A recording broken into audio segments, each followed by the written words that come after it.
আজকে তোমাদের সাথে একটা মজার ভিডিও শেয়ার করব। তা আশা করি তোমার সবাই ভালো আছো, আমরাও ভালো আছি। তা আমার সোনা বাবা সন্ধ্যার সময় ওকে নিয়ে ঘুরছি, কারণ ও বিছানায় একদমই শুয়ে থাকবে না। সে মায়ের যতই কষ্ট হোক উনি কোল থেকে নামবেন না। আর কোলের মধ্যে শুধু রাখলে হবে না, ওনাকে নিয়ে রীতিমতন পায়চারি করতে হবে। পায়চারি করতে করতে আমি একটু দাঁড়িয়ে পড়েছি। তা দেখো ওর অবস্থা, দেখো ওর সাথে সাথে ও নড়াচড়া শুরু করে দিয়েছে, খুব বিরক্ত হচ্ছে। মোটামুটি ওকে নিয়ে আমাকে হাঁটতেই হবে। সবে বয়স মাত্র 3 মাস, তার মধ্যেই দেখো এত কিছু বুঝে গেছে। আসলে ওর বাবা সকালে কাজে বেরিয়ে যাওয়ার পরে ও দিদি স্কুলে চলে যায়, তারপরে আমি আর ও।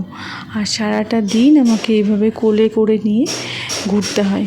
এইটুকু সময়ের মধ্যে যে ওর কীভাবে এত কোলের অভ্যাস হয়ে গেছে, তার মধ্যে খুব বুঝতে শিখে গেছে।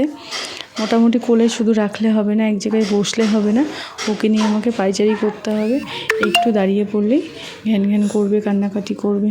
বাধ্যতাবশত আমাকে ওকে নিয়ে সারা দিনটা এভাবে ঘুরতে হয়। একবার ঘরে, একবার বাইরে, একবার আমাদের বাড়ির সামনে রাস্তা আছে, সেখানে হাঁটতে হবে, না হলে চুপচাপ থাকবে না। তো আজকের মতন এই পর্যন্ত। তোমরা সবাই ভালো থেকো।